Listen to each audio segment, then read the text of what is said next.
Hello and happy Monday, everyone. Happy Monday. Thank you so very much for tuning in to 98.3 FM, The Life. You're listening to Bacon Bits with Master Happiness. And of course, I'm your host, Marty Jalove.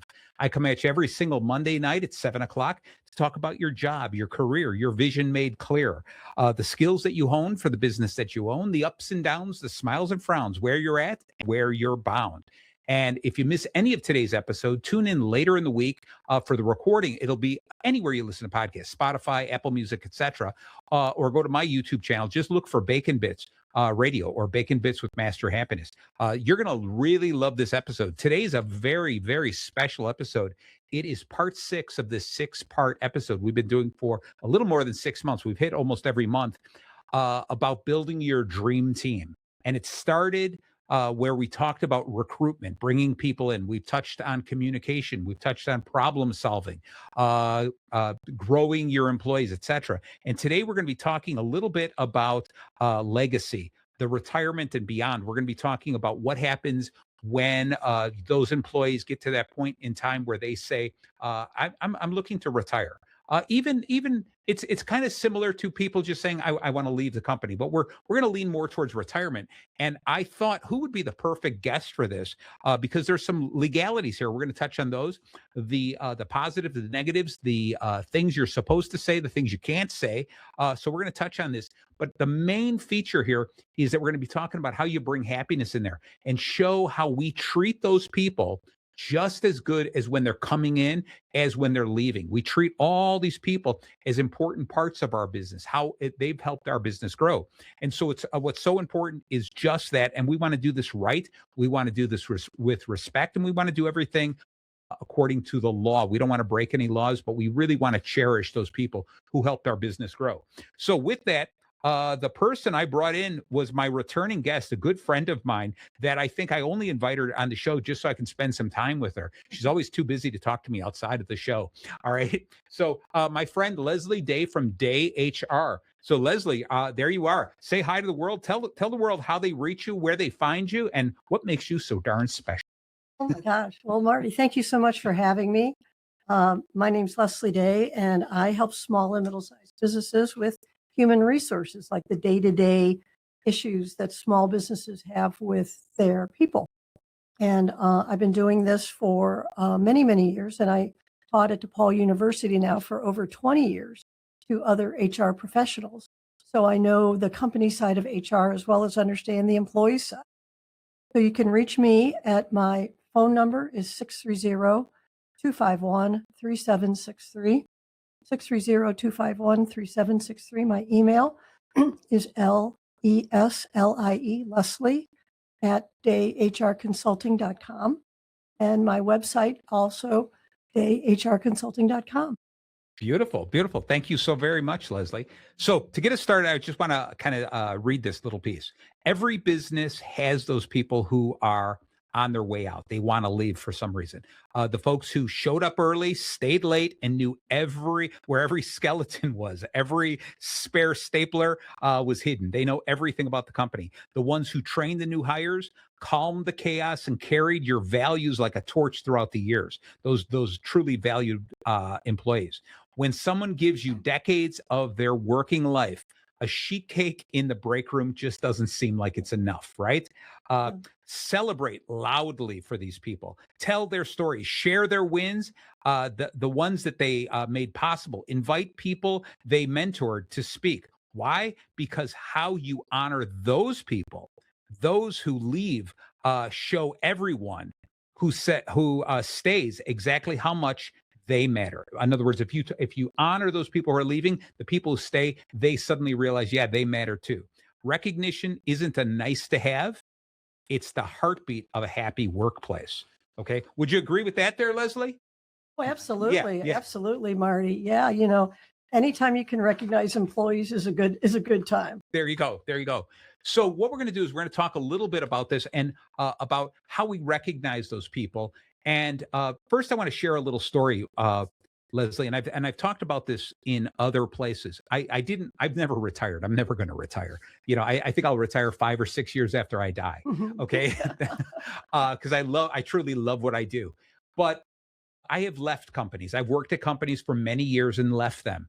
And I have been blessed in a way that the companies I worked for, I still can leave and look at them and seeing how they prospered, even beyond me being there, right?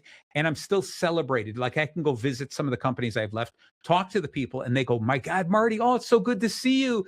Thank you," because they view me as somebody who helped them grow from the Mhm. foundation upwards. And even though I've left and they continue to grow, some people say, "Well, don't you have some sour grapes? Like, why did you leave?" And, "Oh, I left too soon and I can't believe they do this." I'm like, "No, I'm happy for what I was able to give to that company, and I'm happy for what I got out of that company." And I love walking by and seeing a company prosper because I know I was one of the first couple of people to lay those foundational bricks.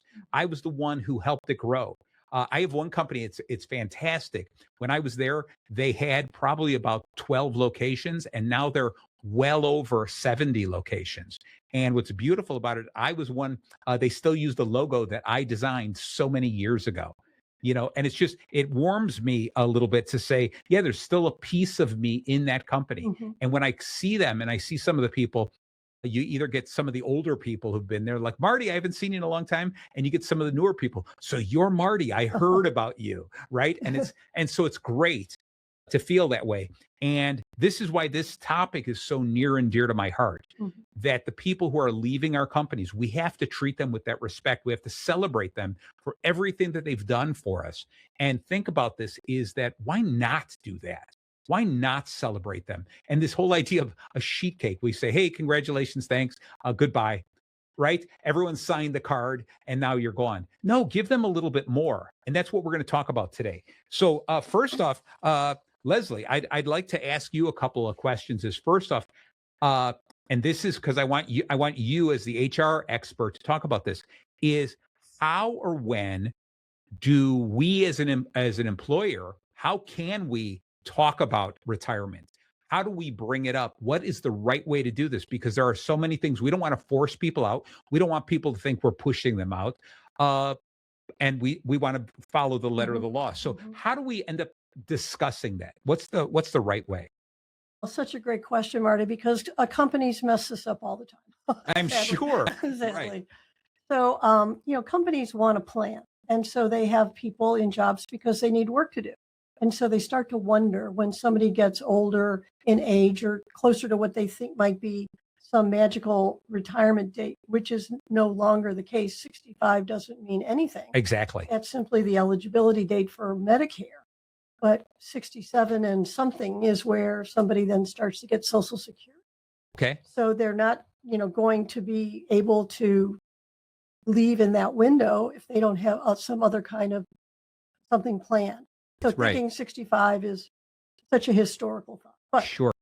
But companies need to realize that when the employee quits, and that is a retirement unless there's a pension plan. When an employee quits, that's them saying they're leaving the business. If they want to call it retirement, the company should never call it retirement for Okay. them. Right. Right. Okay.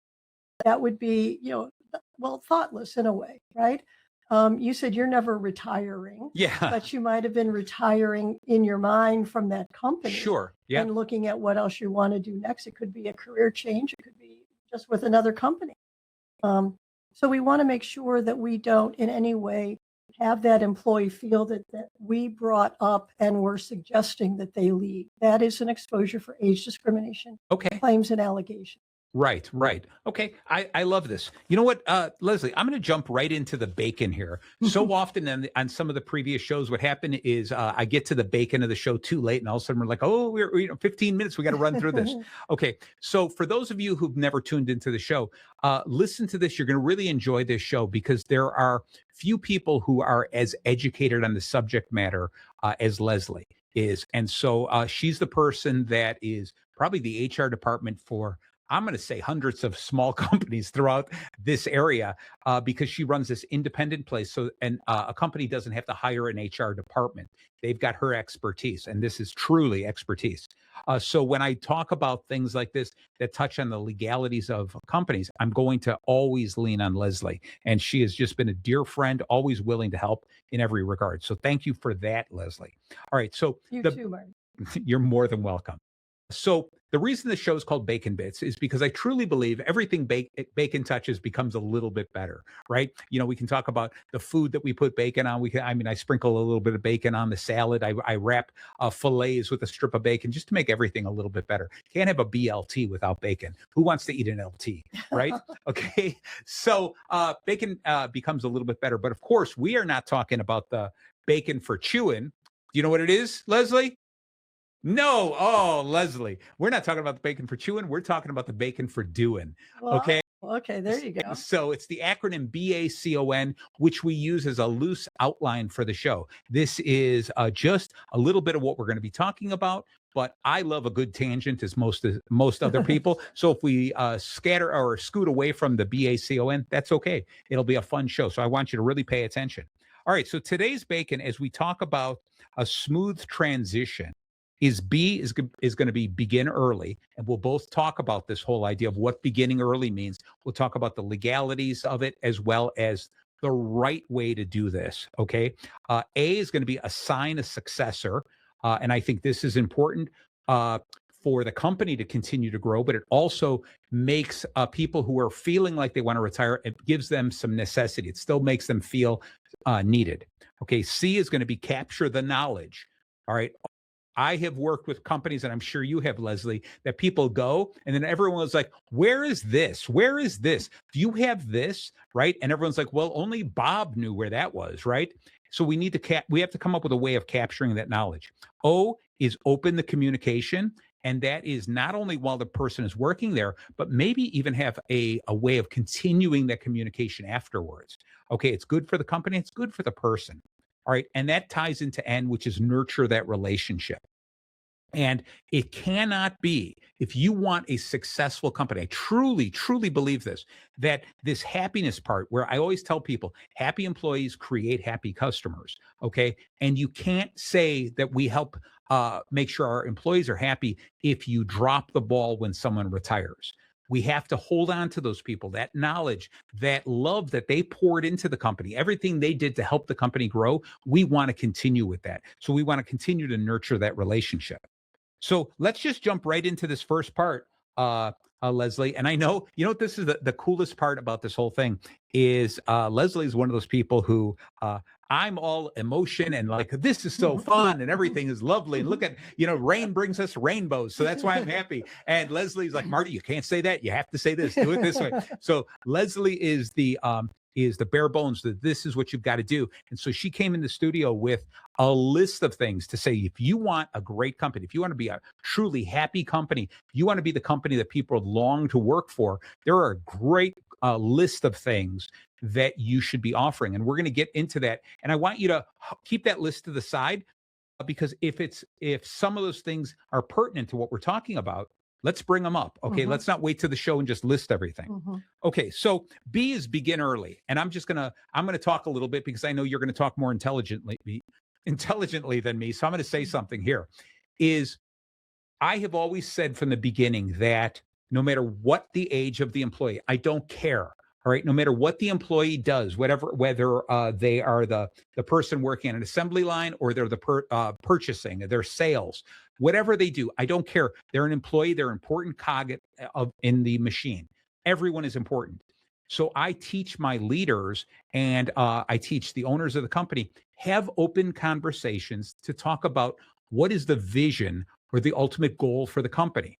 But then also talk to all the employees. Start with the interview process about what is your vision? Where do you see yourself in 5 years, in 10 years? Okay. And then me as a leader, what I like to do is say, let me share some of my goals, some of my personal vision, where I want to be in 5 or 10 years. Because if I can open up to these people and share what I'm looking to do, it shows I have some vulnerability. And I'm saying, I'm not afraid to admit this is what I want to do. I would like in 10 years to have enough money to buy a boat. I want a summer home, right? I want to do something. I want to move out of this department and take over another department. Whatever it is, this is what I want. And then go to the employee. What is it you want? Where do you see yourself in 5 years, 10 years? And then say, I'll tell you what, let's make a deal here. I will help you and all I want you to do is help me. And together, if we can make our goals and our dreams come true, we can make the company's vision come true. Mhm. And I think having that conversation, regardless of age, regardless of tenure, right, I think is important because you don't want to have that conversation. You tell me where somebody suddenly turns 60 and you're like, hey, it's time for us to have that conversation about retirement, right? Not what I would recommend. No, exactly. So what do you feel about that? What do you feel about what I explained about talking about individual vision and Mhm. goals? Does that work? Is that a good thing in your eyes? Oh, yes. Having a partnership with your boss or if you're at a smaller company, the owner of the company is so critical for both sides to know that one, they're appreciated, right? Yes. That the effort and the details that they worry about are not lost. But to your point, uh, many people don't plan. Right. So Right. I'm talking about having conversations with folks early on. 50s is, almost too late in many circumstances. Okay. To say what do I want to do possibly in retirement, and what's it going to cost? What am I going to need to have in terms of Yeah. funds, or when will I have my insurance covered? Things like that are so pertinent when there's decisions about retirement. And a lot of employees can either naively think that they'll just stay where they're at and they'll figure it out later. Yeah. So many folks, don't have money put away and they think, well, Social Security, is going to be enough to cover me. And then when they see, they learn how much Social Security might be for them Right. and they realize that there's increasing costs. They're like, oh my heavens, I can't even pay my mortgage with that. So planning on things like, you know, have you thought about having your house paid off? That might be something that the owner would say, I'm going to make sure I have my house paid off so that I can use whatever retirement benefits I get from the government to live on rather than to give it to a bank or someplace that has my mortgage. I love that. I love that. You know what? It reminds me of something that one of the companies I worked for, uh, when the president of the company, it was so cool because it's a decent sized company. I think in that location, which I worked at the headquarters, there's got to have been about 50 employees. And then there were branches where they had other employees. But the president always went out of his way to come and talk to me. Right. And I loved it. It was a great conversation we always had. And I remember him having the conversation about when we started a 401k program. And he looked at me and goes, are you maxing out how much you're putting in there? And I'm like, nah, I'm putting in the bare minimum. And he goes, why aren't you maxing this out? Right. And he had just a conversation as a friend. And it was the first time that somebody actually talked to me about you have to save for retirement. You have to save for the future. What are you doing? What's going to happen if this? What's going to happen here? And it was really interesting because just having that conversation made me feel like here he was the president, the owner, the founder of the company, and he truly cared about me. Mhm. Right? It was more. I wasn't just an employee. I was part of the family, Mhm. and he wanted to make sure that I succeeded long after I left the company. And the company that matches that contribution is going to be having more funds that they fork out too. So it was more money that his business or her Yes. business was going to be paying as well. So I mean, companies offer benefits maybe to a certain extent because the competition does or they feel like they should. Right. Right. But a really good top manager should look at the benefits as a recruiting and retention tool.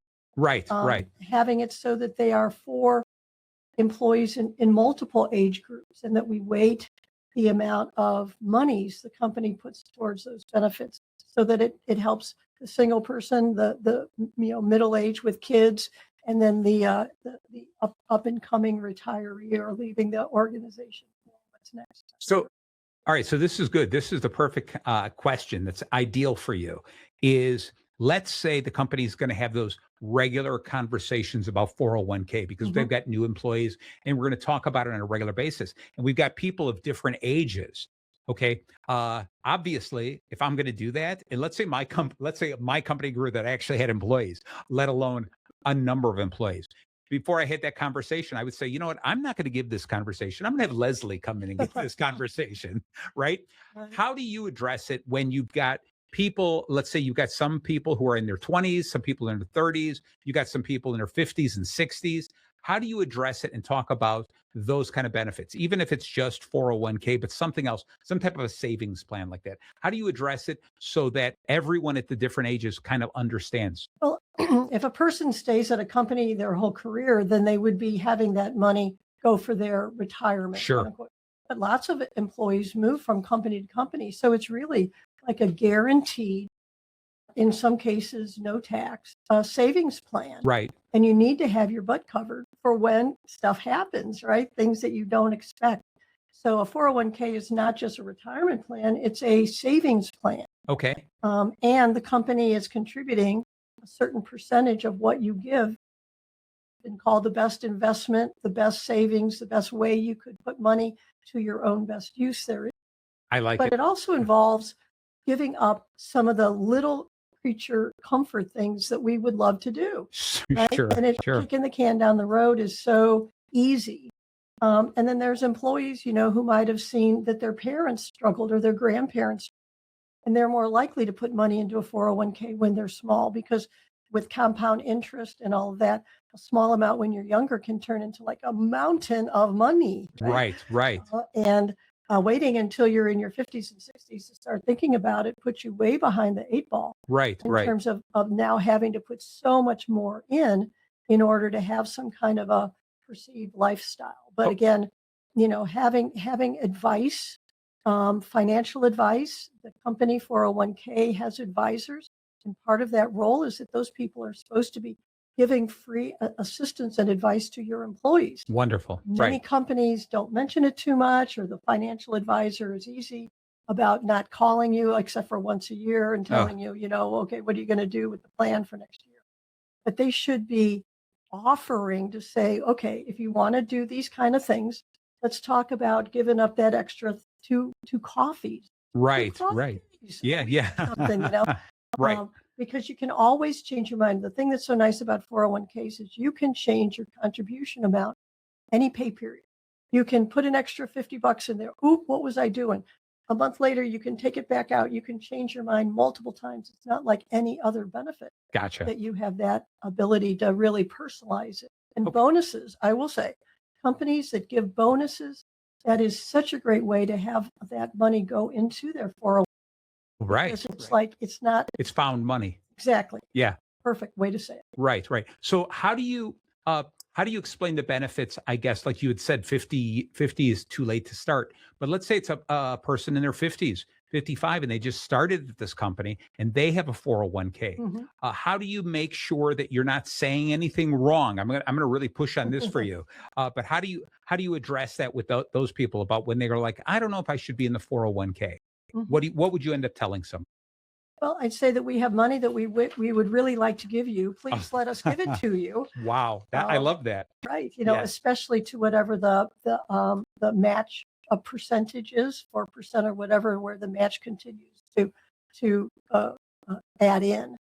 I think that especially sadly, I will say women Uh are huh. much less likely to give up the things that they want to spend their money on day to day and put it into a 401k.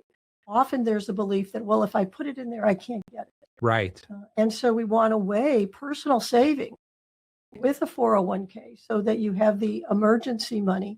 They've just modified 401ks in the last year to allow for some emergency withdrawals, Good. Good. thank heavens. But the important thing is that the employee think of this throughout their career Right. time, if possible. But if somebody was to lose their job in their 40s, it's very possible they're going to drain that money from their Sure. 401k in order to cover their Their living mortgage and their expenses. Right. car and Yeah. Yeah. whatever until they get their next opportunity. So we have to realize that those funds can get depleted for other needs as well. But then you're saying, okay, I'm taking this money out, but talk to your spouse. Okay, we're going to have to double up now in order to catch back up. Right. Right. So I like this whole idea. B was in our bacon today was begin early, and I think this is perfect because I really want to make sure that we don't make somebody who's at that point where they're contemplating retirement. We never want to make it sound like we're trying to push them out. We never want to do that. And so it shouldn't be just begin early. It should be begin early and often. All right, because we should constantly be talking about all those types of benefits and helping them save for the future and talking about this kind of things of what's your goals, what's your 5-year plan, what's your 10-year plan. Never asking, are you looking to retire? No, just asking in 10 years, where do you see yourself? And if they bring up the idea, well, in 10 years, I really think I'm going to be retired. I'm hoping in 10 years, I'll be on a lake fishing somewhere, right? Then you say, okay, well, let's kind of work towards that. What do we need to do? Okay, because we want to make these transitions smooth for everyone involved and understand also that if somebody goes, I'm contemplating, like I would love to be sitting on the lake fishing or golfing in 10 years instead of working. That's not them giving notice. That is them saying that's my wish. That is my goal. Right. So let's see how this happens, or what happens in 5 years, what happens in 7 years. Maybe the person decided to retire earlier. Maybe they decided, I'm not ready to retire. Mhm. Okay. So I think the more we have those conversations and that we normalize those conversations, not just with those people, but it's every employee. So Mhm. it's the normal, it's part of the culture of our company is we have open communications about everyone's individual vision. And I think is that the safest way? First off, I think it's the right way to treat all the employees, but I want to make sure that we're always following the letter of the law. And I never want any employee to feel like they're being nudged out. Right. Okay. Yeah, and a lot of it depends too on the individual. There could be somebody who's an outstanding employee in a sales role, and the person who's in management is terrified that they're going to leave. Right. Yeah. Or it could be reversely, somebody who's kind of been marginal for a long time. The company is going to kind of tread water with them moving forward, with the hope that maybe they're going to make a decision to move on. Right. But Right. that's where the risk is with those kind of individuals. So, we all wish that by the time we get to retirement, we're healthy, Yep. but that's not the case. It could No, be not that all the time. employee is not in the best of health, or their spouse or their family has some issues that they're having to manage as well. So there's many things that can pull a person off their plan. But to your point, I think that a caring manager would say, look, you do a great job here. I am your partner here. There you go. When you start thinking about what you want to do in 5 years or 10 years, 15 years, let me know so that I can keep my eyes open, worry about Work on it together. worry about your, Yeah. how to position your job. But I think the conversation about a person leaving would not necessarily ever be brought up by the company. I agree. Okay. Ever. That's good. That's a great rule of thought there. And about all you can really say is that, if you do think that you're going to leave, please give me as much I time love that. and notice as possible, Yeah. because what you do here is so important. And we want to, as you mentioned, Marty, transfer the knowledge. Yep. Right? We got to know where the paper clips are, or There you go. that critical password, for that Right. client. Exactly. We have to make sure that we have an opportunity to train folks to do what you're doing. So that gets us to jump right into this. And I'm looking at it's almost about in the hour, but I want to introduce the letter A is assign a successor. And I just want to jump in this a little bit, and then we're going to take a little break and then just finish up with this one. Assigning the successor, again, just like when we talked about how we talk to all employees the same. I truly believe that whether you call it a successor or a backup, the second person in charge, whatever it is, I drive home the idea that if I was going to teach you a skill, Leslie, the best way for you to learn it is to teach someone else, right? And so everyone, I truly believe, for a company to be successful is everyone should have a backup, right? And it's not to say that backup is just sitting there waiting to fill in, but what happens is maybe the one person is the backup for 3 other people at this point in time, right? And so if the person takes a day off, goes on vacation, there's somebody to back them up.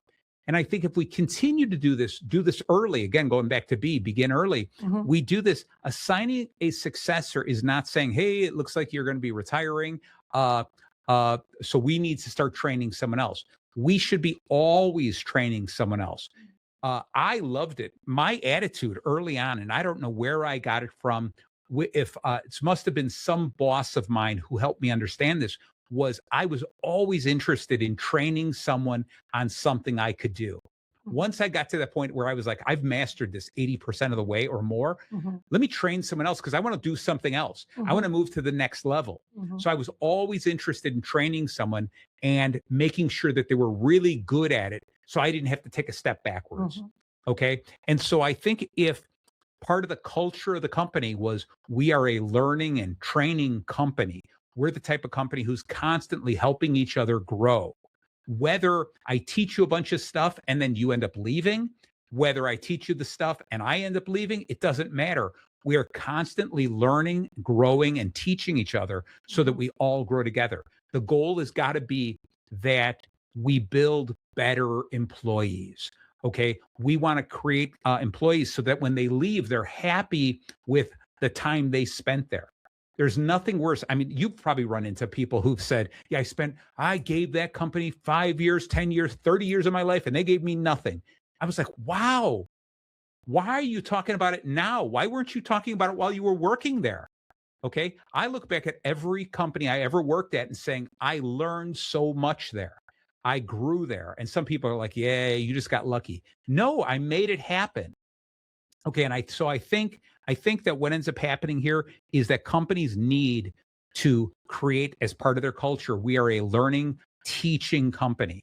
All right. And that what that does is the people, the employees who are all about personal growth want to stay at a company like that. They're like, I'm growing and learning something new. The companies, they're sending me to school, etc. All that kind of stuff is really good. So I want to get your feedback, but we have to take a momentary break to talk about some of the other shows and some of the people we try to help with this radio station. So please stay tuned and please come back because we're going to hear some gems, some golden wisdom from Leslie Day from Day HR. So hold on 1 second. And we are back. We're back. Thank you so very much for staying tuned in to 98.3 FM, The Life. You're listening to Bacon Bits with Master Happiness. Today's an exciting episode. This is part 6 of this 6-part series we've been doing. It's been a few months we've been doing this one episode a month for more than 6 months. We skipped a few, but we've been talking about how do you build a dream team. So if you're a small company, if you work for a company, if you're a manager, if you started a company, this is all about building that dream team. We started about how you recruit, how you onboard, how you handle conflicts, how you help these people grow, everything. We've been touching on everything. And today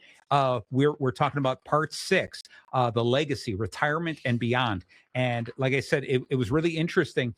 Part 2 was Leslie when we talked about onboarding.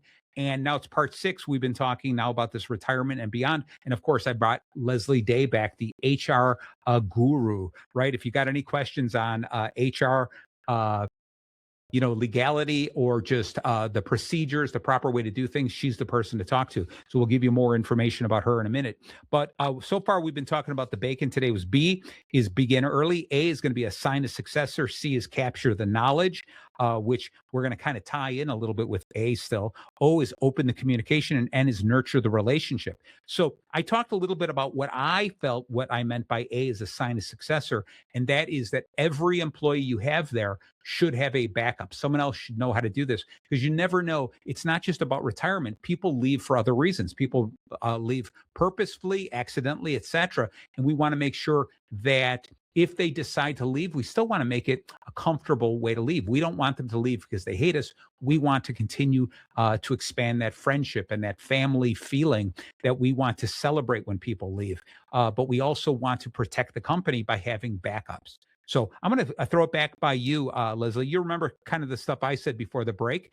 Fill in a little bit more on what you think about assigning a successor. What does that mean to you? Okay, as well as we're going to throw in a little of the C, which is capture the knowledge, which is part of all of it. But go ahead. Yeah, the successor or that word comes from what we call it is succession planning, Yep. which is a very common and a lot of money and effort goes into larger corporations, having there be several years worth of development for an individual to step into like a manager, a vice president role. However, any individual at your company could leave. As you mentioned, it could be an emergency. Sure. So we always want to have that person backed up And that's as good a word as any. Right. I would not call that having a successor. I would call that a backup person, Yeah. having trained somebody who can, cover for the last minute, death in a family or illness.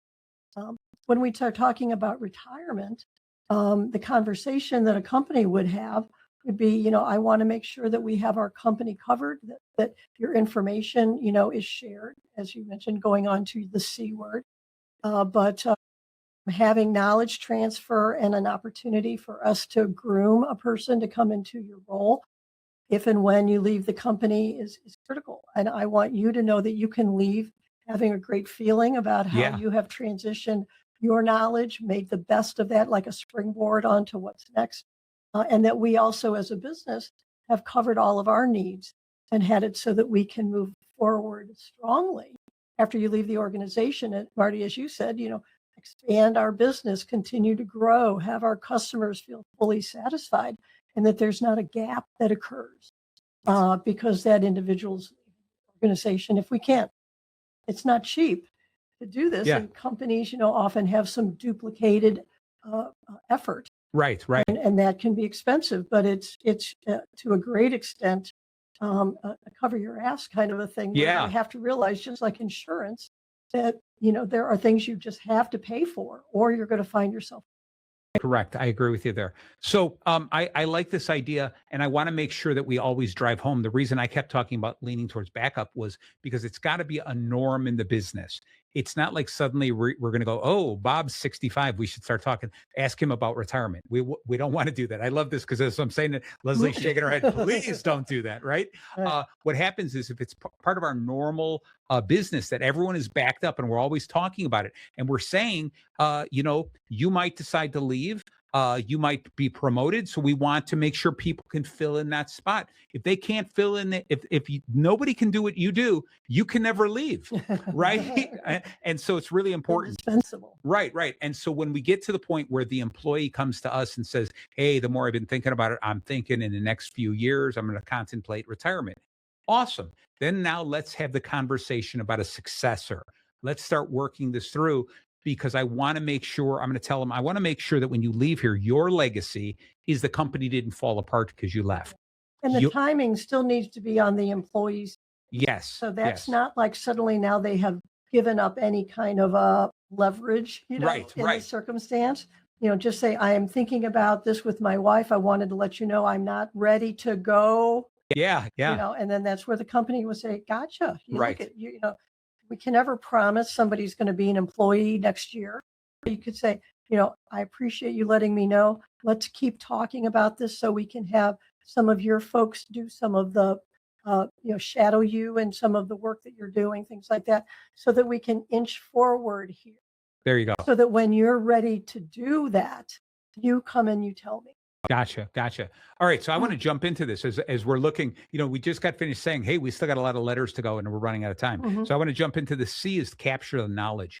And I think that still a lot of companies, when they're creating procedures manuals or things like that, they don't put enough effort into it. I see so many people, yeah, we did it. We started it. And then we put it on the shelf and no one ever looks at it. It's the same with what we're always talking about, a mission statement or vision statement. We wrote it, we hang it on the wall somewhere. No one's read it in 10 years. Okay.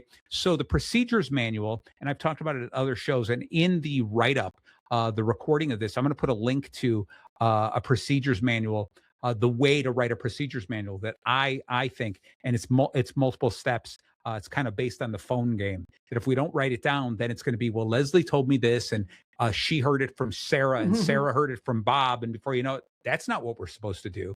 So we've got to keep it going, and we have to know that the procedures are always evolving. They're not set in stone, and this is the only way we do this.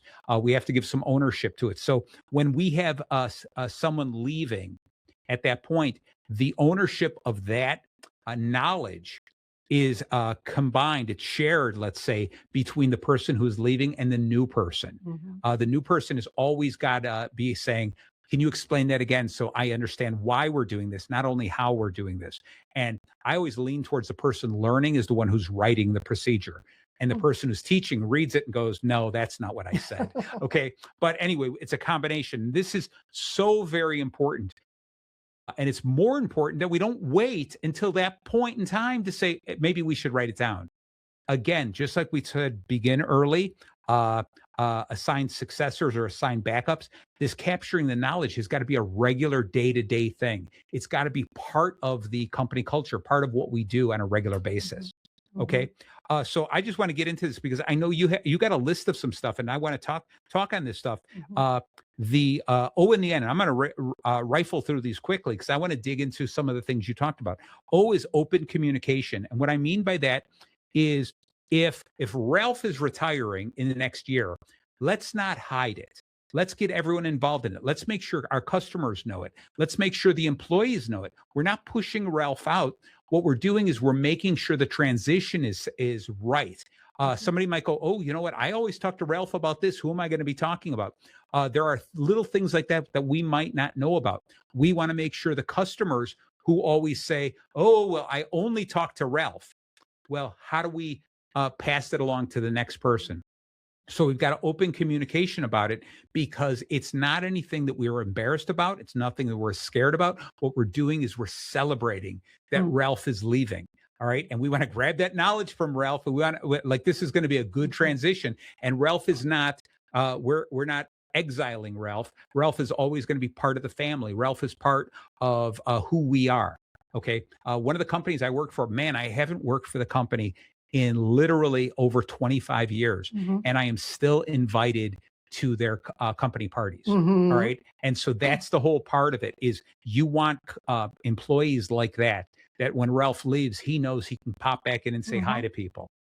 We want to make sure that Ralph is comfortable with you sharing that information. Certainly. So perhaps there's a time window Oh, where I we like keep that. it tight Okay. until it's say, okay, well, you've got like these customers, that love you. Okay, we're going to have to, how do Ralph, do you have any ideas Yes. on how we can start having them, open their thoughts to that somebody else maybe in this universe should help them. But Beautiful. See, this is why I brought you on. You yeah. bring all those little things. You heard something, you're like, oh, Marty, let's do this too. Because you're absolutely right. We want to protect their privacy. And when they retire, they're still part of the family. Yes. And so having them, as you said, invited to the company picnic every time. And there's going to be some retirees that are in there with, wheelchairs, Yeah. because they look forward to hearing all the old stories that, told Right. again. Right. And also if you have a company newsletter that you have quarterly, or make sure that the email is created, even though the person's gone, create an email so that retiree can get that newsletter and see what's going on in the business. And because, that's part of their identity was the time they spent and the pride they have in having, Definitely. supported, as you said, the organization prosper. So, to have them continue shows the employees that are still there Yes. your commitment to them in the long haul. Right. I wanted to emphasize that Mhm. it's a double-sided coin there. Number one is it's the right thing to do. You're celebrating those people who helped build the company. That's one side. The other side is you're also demonstrating to the people who are there, this is another reason why you want to stay here. This is another reason why you want to help us grow, because this is how we treat our family. Mhm. And I think that's what's really important. So I love what you added about opening the communication is let's protect their privacy and do it when the time is right. Mhm. Okay. And so finally, that N is going to be nurture the relationship. And remembering that the last day, we're not saying goodbye and farewell forever. Hopefully, what happens is it continues, because there are going to be things, as much as we plan for succession, as much as we did all this kind of stuff, there's going to be some times where we're like, hey, Ralph, when we did this, do you remember blah, blah, blah? Right. And I have got some companies that I end up getting that Mhm. call back. Mhm. Do you remember what this was when you guys did it back then? What did you do? And I get those calls, and it makes you feel important. It makes you Mhm. feel needed and necessary. And I Yeah. think we want to do that. And that helps the person as well as the company. Yeah, the employee who wants to have that importance of being Yes. communicated. But then there's other employees who would be like, "No, man, I'm not getting paid for it." Or Yeah. my wife would beat my head, on the table Right. if she knew that, are like, "No, I'm sorry, but that's not going to be something that works for me." Right. Right. But, what we always have to do is personalize Yep. each person, each individual's preference. Sure. When we're looking at things that we want to do to support them, we Right. don't want to force something on them that is not working. Correct. I love this. And let's just touch on this, that when that person retires, remember, it's not necessarily that they're leaving forever. It could be, hey, I would love a part-time job. Mhm. I would even love, let me just come in one day a week. Mhm. Okay. Or let me be a consultant. Mhm. Anything like that. Just We have a name for that. It's called phased retirement. I love it. And, larger organizations sometimes have the ability to have somebody either, reduce their hours, go into a lesser stressful or more conducive role to whatever they would like to do. Um, Pay often is an issue, and companies don't necessarily have to cut somebody's pay Right. if they're going into another position, as long as they are, have documented what the rationale for that is. It wasn't that we were paying others improperly. And having a title, that might say, this person is the knowledge transfer customer service I like it. Right. Right. versus having it be that they're just like all the other customer service. Yeah. As I like it. Well, Mhm. so I'll tell you what, Leslie, we went through the bacon. So we went through all of this. We talked about beginning early on every single thing we do. I think it's when I say begin early, I really want to drive home. It's not about concentrating on the person who's retiring. It's talking about the culture for the entire company. We begin early. We treat everyone the same. We look upon this. We ask everyone what their vision is for the future, what their 5-year plan, their 10-year plan. It's good for us, the company, and it shows the employee that we care. What will happen is eventually, when those people are getting to the point in time where they're contemplating retirement, you get to understand this early on. And what we're going to work on with that is according to every, with working with every employee, leaders, supervisors, the front line, whatever, is there some redundancy? Is there some backup to everyone? Because if we start that ball rolling, when that person goes, I'm thinking of retiring, then we can open up to the conversation of how do we build a succession plan? How do we find that person? Who's the person that you think would work the best? Let's see. I got Jerry here, Ralph, that loves what you were doing, and maybe that's the right person. We do that. We open up the communication where we start talking about as we're passing that knowledge on, and then we start how we end up doing it. But the most important thing is continue to nurture that relationship. and promotion opportunities. Oh my The- God, yes. The Yeah. longer that you have an opportunity for current employees to see if they could, grow into that job. So many companies, sadly, look outside the Right. organization Yeah. rather than put in the time to develop some folks. Right. And so what we have talked about for all the 5 other segments of this 6-part series about building the dream team have always talked about that. Building something wonderful here, having those communications where we're recruiting, so we know we're pulling in the right people, onboarding them so that they know what to expect, and then deliver on what you promised. Right? We talked about communication and all this, and this is that last piece that I wanted to touch on, and that was this retirement. So Leslie, I want to dig into this list that you have, and I don't know if Okay. we have enough time. We'll probably need a whole other hour It'll- about a few of the things, but I'm gonna ask you to detail it a little. A few of the things that companies who really care about their employees, who want to create a happier environment that will attract great employees. These are some of the things we can offer, Mhm. especially that will be beneficial for those employees who are retiring. So Yeah. give us a list. Give us a Yeah, few of these. I think many times companies worry about those things that cost money, and a couple of the things that I'm going to go through here have no cost. Beautiful. And just to pick one or two, especially one of the more unique ones, is such a clear message to employees that you do care, that you're not just given the same old 401k match and Yeah. life insurance or something like that. So, because Marty said that, that part of what we were going to talk about here, I did create a little list, and I'm just going to run through them real quickly. If anyone listening here, if even one of these ideas spurs something that you go, I can do that. Our whole time here today was worth it. Yes. There you go. So a couple of things Marty's already talked about, transferring knowledge. I mentioned instead of just inviting them to company events, having retirees get a special email so that they can get the newsletter or the communications. Because, when somebody retires, their email is cut off. Right. You could create a transition email for them so that they can get notified, or use their personal home email so that that's in all the notices, because they're still part of the team. Yeah, they want to know what's going on. They Right. want to know what's going on. So, mentioning 401k match is a little on the boring side. Financial planning is often available, but companies so rarely take the time to make employees feel like that they should do it and follow up. And have you had your financial planning yet? We have our 401k investment advisor. We want everyone to talk to him or her this year. Have you talked to that person? Many companies, yeah, we have this advisor, call them. Here's the number if you want.